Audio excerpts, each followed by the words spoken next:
भारत माता की, भारत माता की।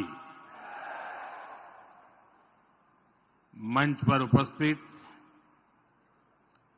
गुजरात के लोकप्रिय मुख्यमंत्री श्रीमान भूपेंद्र भाई पटेल, केंद्र में मंत्रिपरिषद के मेरे सहयोगी मनसुख मांडविया, गुजरात प्रदेश भारतीय जनता पार्टी के अध्यक्ष और संसद में मेरे साथी सीआर पाटिल, मंच पर विराजमान अन्य सभी वरिष्ठ महानुभाव અને રાજકોટના મારા વાલા ભાઈઓ અને બહેનો, नमस्कार।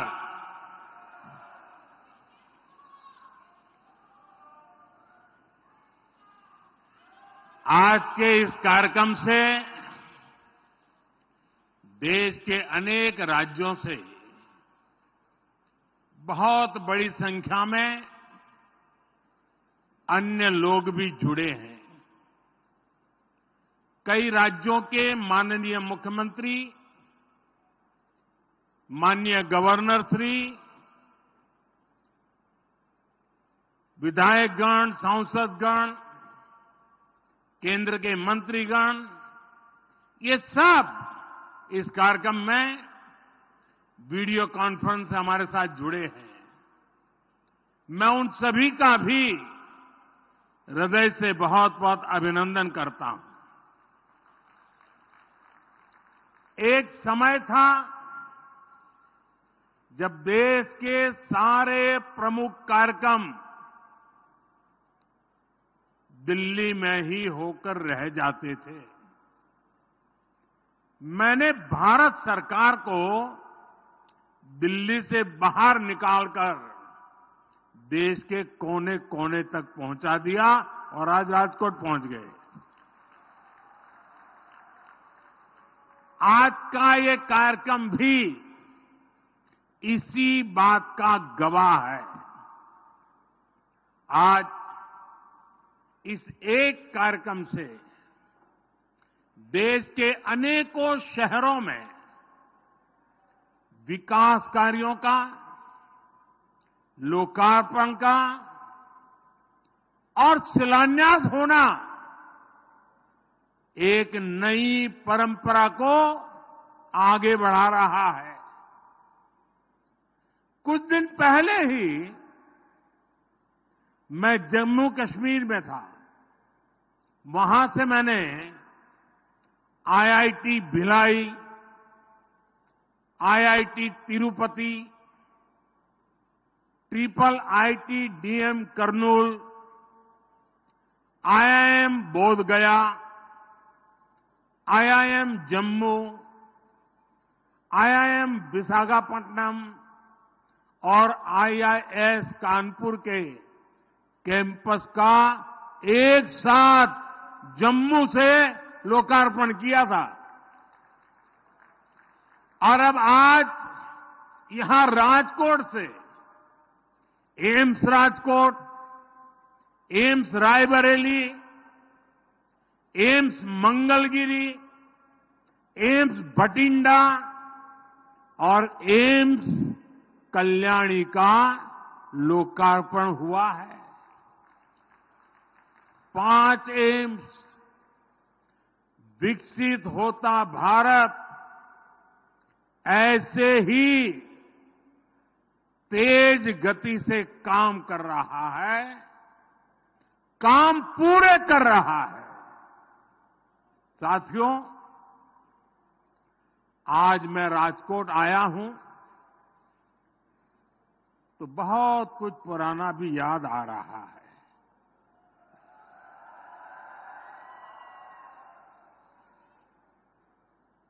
मेरे जीवन का कल एक विशेष दिन था। मेरी चुनावी यात्रा की शुरुआत में राजकोट की बड़ी भूमिका है। 22 साल पहले 24 फरवरी को ही राजकोट ने मुझे पहली बार आशीर्वाद दिया था, अपना एमएलए चुना था।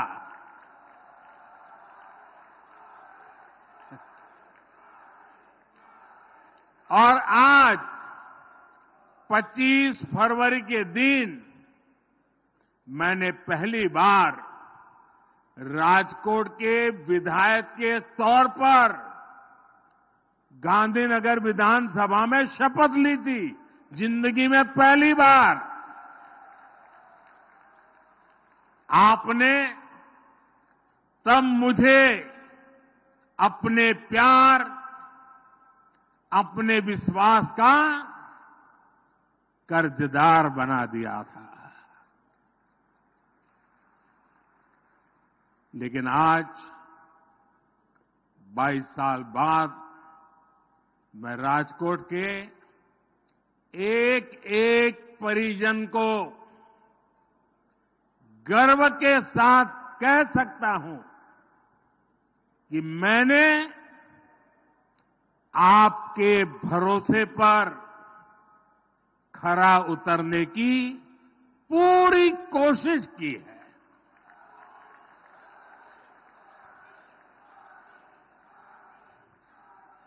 आज पूरा देश इतना प्यार दे रहा है, इतने आशीर्वाद दे रहा है, तो इसके यश का हकदार ये राजकोट भी है।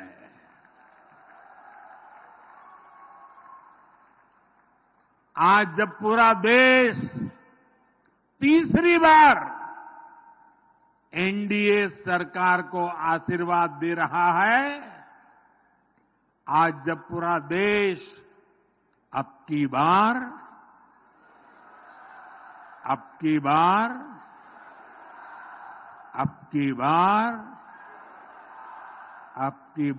400 पार का विश्वास, 400 पार का विश्वास कर रहा है, तब मैं पुनः राजकोट के एक एक परिजन को सिर झुकाकर नमन करता हूं।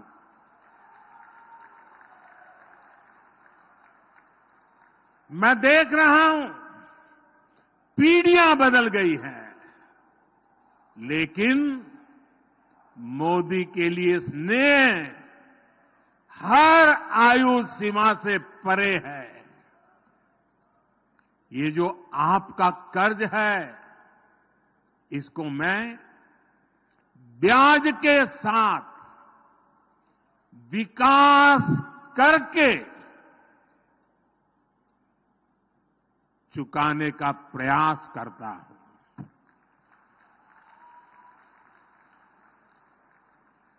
साथियों, मैं आप सबकी भी क्षमा चाहता हूं और सभी अलग अलग राज्यों में माननीय मुख्यमंत्री और वहां के जो नागरिक बैठे हैं, मैं उन सब की क्षमा मांगता हूं, क्योंकि मुझे आने में थोड़ा विलंब हो गया, आपको इंतजार करना पड़ा।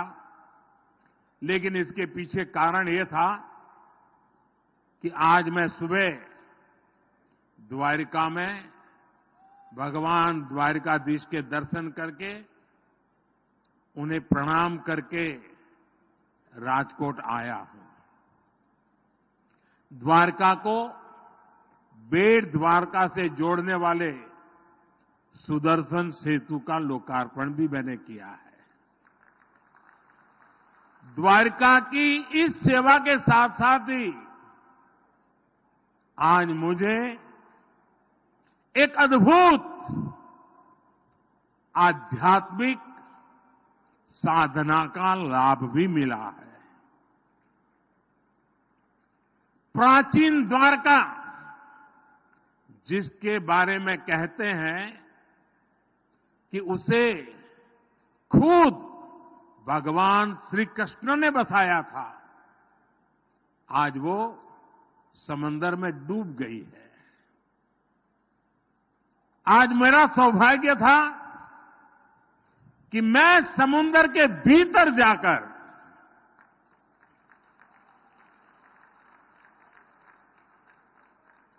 बहुत गहराई में चला गया और भीतर जाकर मुझे उस समुद्र में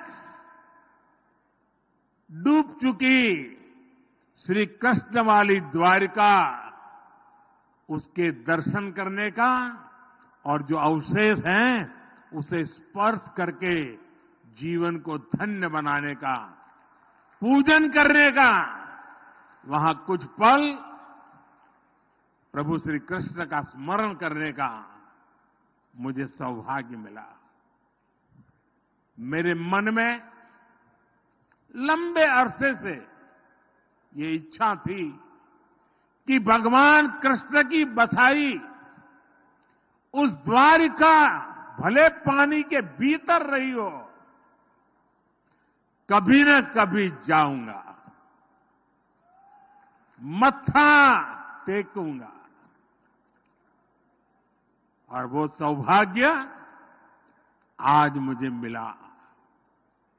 प्राचीन ग्रंथों में द्वारका के बारे में पढ़ना, पुरातत्वविदों की खोजों को जानना, ये हमें आश्चर्य से भर देता है। आज समंदर के भीतर जाकर मैंने उसी दृश्य को अपनी आंखों से देखा, उस पवित्र भूमि को स्पर्श किया। मैंने पूजन के साथ ही वहां मोर पंख को भी अर्पित किया। उस अनुभव ने मुझे इतना भाव विभोर किया है, इस शब्दों में बताना मेरे लिए मुश्किल है। समंदर के गहरे पानी में मैं यही सोच रहा था कि हमारे भारत का वैभव, उसके विकास का स्तर कितना ऊंचा रहा है। मैं समुद्र से जब बाहर निकला तो भगवान श्री कृष्ण के आशीर्वाद के साथ साथ मैं द्वारिका की प्रेरणा भी अपने साथ लेके आया हूं। विकास और विरासत के मेरे संकल्पों को आज एक नई ताकत मिली है, नई ऊर्जा मिली है। विकसित भारत मेरे लक्ष्य से आज दैवीय विश्वास उसके साथ जुड़ गया है। साथियों, आज भी यहां 48,000 करोड़ से ज्यादा के प्रोजेक्ट्स आपको और पूरे देश को मिले हैं। आज new Mundra Panipat pipeline project का शिलान्यास हुआ है। इससे गुजरात से कच्चा तेल सीधे हरियाणा की रिफाइनरी तक पाइप से पहुंचेगा। आज राजकोट सहित पूरे सौराष्ट्र को रोड, उसके ब्रिजेज, रेल लाइन के दोहरीकरण, बिजली, स्वास्थ्य और शिक्षा सहित अनेक सुविधाएं भी मिली है। इंटरनेशनल एयरपोर्ट के बाद अब एम्स भी राजकोट को समर्पित है और इसके लिए राजकोट को, पूरे सौराष्ट्र को, पूरे गुजरात को बहुत बहुत बधाई। और देश में जिन जिन स्थानों पर आज ये एम्स समर्पित हो रहा है, वहां के भी सब नागरिक भाई बहनों को मेरी तरफ से बहुत बहुत बधाई।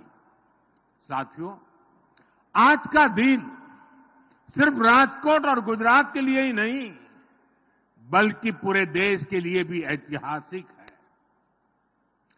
दुनिया की 5वीं बड़ी अर्थव्यवस्था का हेल्थ सेक्टर कैसा होना चाहिए, विकसित भारत में स्वास्थ्य सुविधाओं का स्तर कैसा होगा, इसकी एक झलक आज हम राजकोट में देख रहे हैं।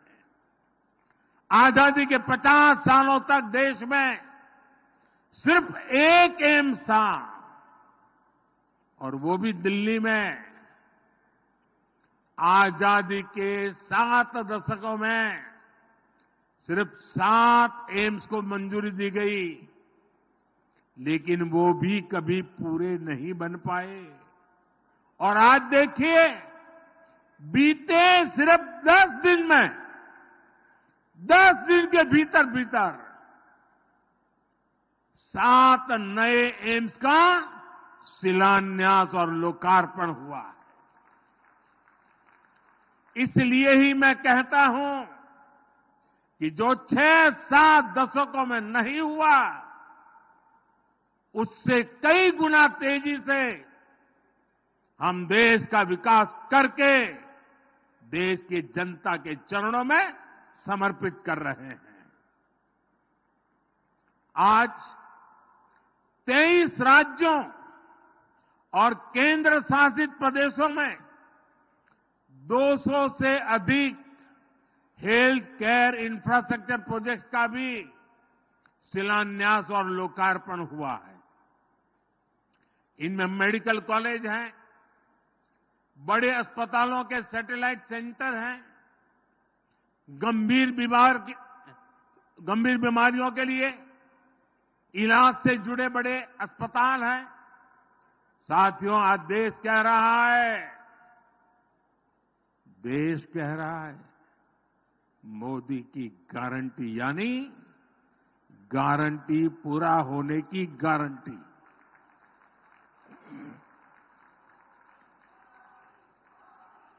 मोदी की गारंटी पर यह अटूट भरोसा क्यों है, इसका जवाब भी एम्स में मिलेगा। मैंने राजकोट को गुजरात के पहले एम्स की गारंटी दी थी। 3 साल पहले शिलान्यास किया और आज लोकार्पण किया। आपके सेवक ने गारंटी पूरी की। मैंने पंजाब को अपने एम्स की गारंटी दी थी। बठिंडा एम्स का शिलान्यास भी मैंने किया था और आज लोकार्पण भी मैं ही कर रहा हूं। आपके सेवक ने गारंटी पूरी की। मैंने यूपी के रायबरेली को एम्स की गारंटी दी थी। कांग्रेस के शाही परिवार ने रायबरेली में सिर्फ राजनीति की, काम मोदी ने किया। मैंने रायबरेली एम्स का 5 साल पहले शिलान्यास किया और आज लोकार्पण किया। आपके सेवक ने गारंटी पूरी की। मैंने पश्चिम बंगाल को पहले एम्स की गारंटी दी थी। आज कल्याणी एम्स का लोकार्पण भी हुआ। आपके सेवक ने गारंटी पूरी कर दी। मैंने आंध्र प्रदेश को पहले एम्स की गारंटी दी थी। आज मंगलगिरी एम्स का लोकार्पण हुआ। आपके सेवक ने वो गारंटी भी पूरी कर दी। मैंने हरियाणा के रेवाड़ी को एम्स की गारंटी दी थी। कुछ दिन पहले ही 16 फरवरी को उसकी आधारशिला रखी गई है। यानी आपके सेवक ने ये गारंटी भी पूरी की। बीते 10 वर्षों में हमारी सरकार ने 10 नए एम्स देश के अलग अलग राज्यों में स्वीकृत किए हैं। कभी राज्यों के लोग केंद्र सरकार से एम्स की मांग करते करते थक जाते थे। आज एक के बाद एक देश में एम्स जैसे आधुनिक अस्पताल और मेडिकल कॉलेज खुल रहे हैं। तभी तो देश कहता है तभी तो देश कहता है, जब जहां दूसरों से उम्मीद खत्म हो जाती है, मोदी की गारंटी वहीं से शुरू हो जाती है।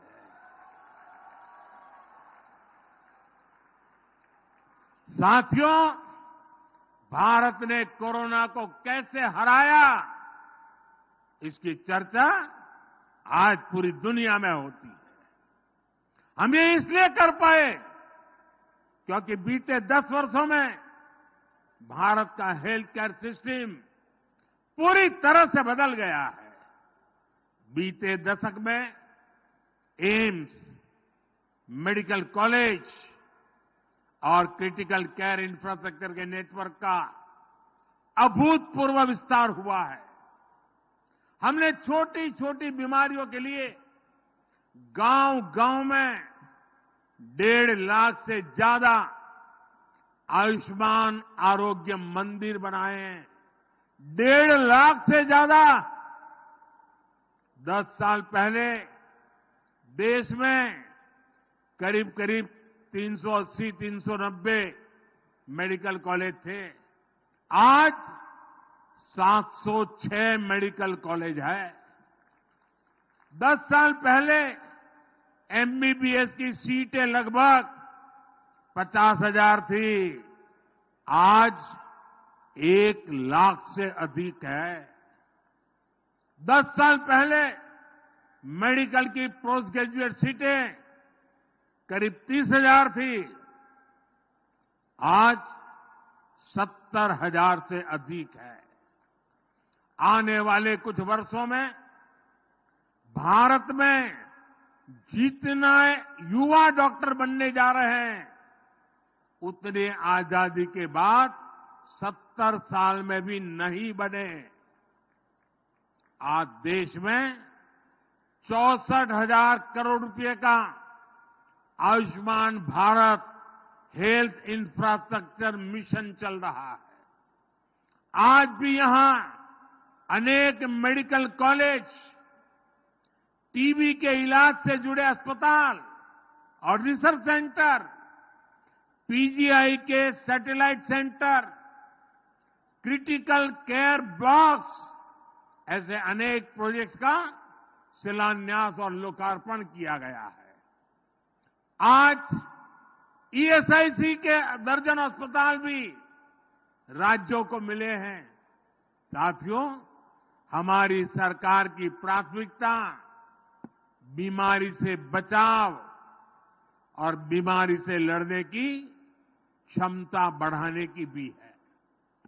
हमने पोषण पर बल दिया है, योग, आयुष और स्वच्छता पर बल दिया है, ताकि बीमारी से बचाव हो। हमने पारंपरिक भारतीय चिकित्सा पद्धति और आधुनिक चिकित्सा दोनों को बढ़ावा दिया है। आज ही महाराष्ट्र और हरियाणा में योग और नेचुरोपैथी से जुड़े 2 बड़े अस्पताल और रिसर्च सेंटर का भी उद्घाटन हुआ है।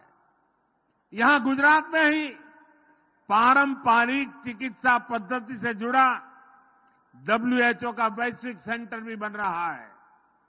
साथियों, हमारी सरकार का ये निरंतर प्रयास है कि गरीब हो या मध्यम वर्ग, उसको बेहतर इलाज भी मिले और उसकी बचत भी हो।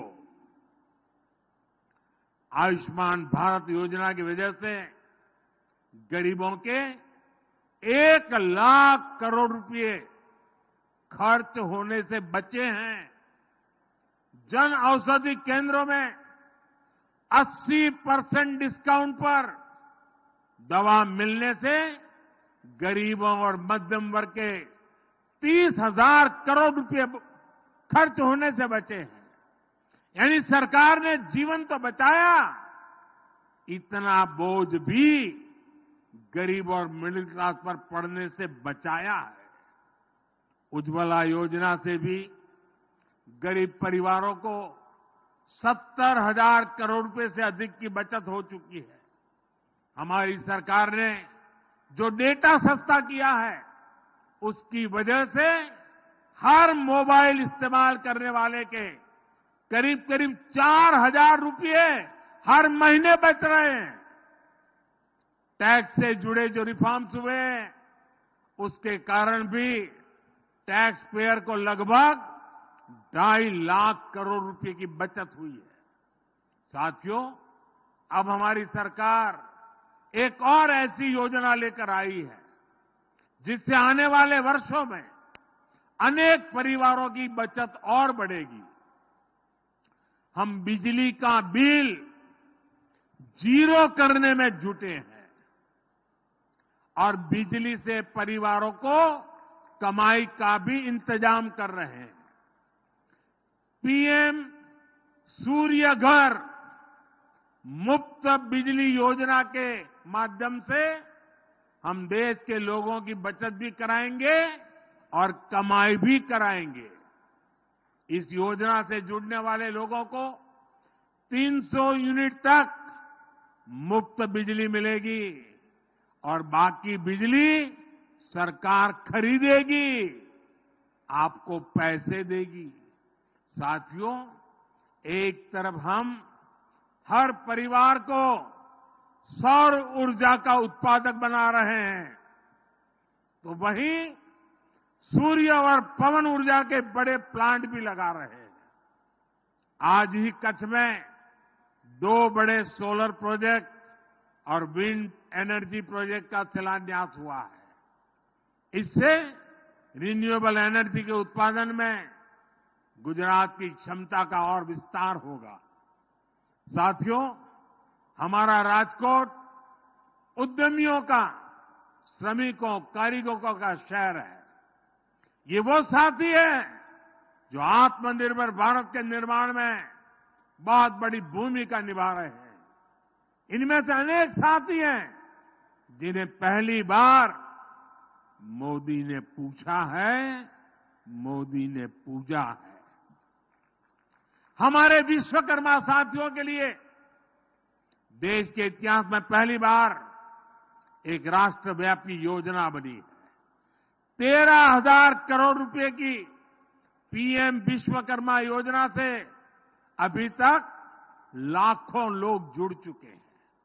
इसके तहत उन्हें अपने हुनर को निखारने और अपने व्यापार को आगे बढ़ाने में मदद मिल रही है। इस योजना की मदद से गुजरात में 20,000 से ज्यादा लोगों की ट्रेनिंग पूरी हो चुकी है। इनमें से प्रत्येक विश्वकर्मा लाभार्थी को 15,000 रुपए तक की मदद भी मिल चुकी है। साथियों, आप तो जानते हैं हमारे राजकोट में अपना ત્યાં સોનીઓનું કામ કેટલું મોટું રાજકોટમાં આ વિશ્વકર્મા યોજનાનો લાભ છે એમને। साथियों, हमारे लाखों रेहड़ी ठेले वाले साथियों के लिए पहली बार पीएम स्वनिधि योजना बनी है। अभी तक इस योजना के तहत लगभग 10,000 करोड़ रुपए की मदद इन साथियों को दी जा चुकी है। यहां गुजरात में भी रेहड़ी पटरी ठेले वाले भाइयों को करीब 800 करोड़ रुपए की मदद मिली है। आप कल्पना कर सकते हैं कि जिन रेहड़ी पटरी वालों को पहले दुत्कार दिया जाता था, उन्हें भाजपा किस तरह सम्मानित कर रही है। यहां राजकोट में भी पीएम स्वनिधि योजना के तहत 30,000 से ज्यादा लोन दिए गए हैं। साथियों, जब हमारे ये साथी सशक्त होते हैं तो विकसित भारत का मिशन सशक्त होता है। जब मोदी भारत को तीसरे नंबर की आर्थिक महाशक्ति बनाने की गारंटी देता है तो उसका लक्ष्य ही सबका आरोग्य और सबकी समृद्धि है।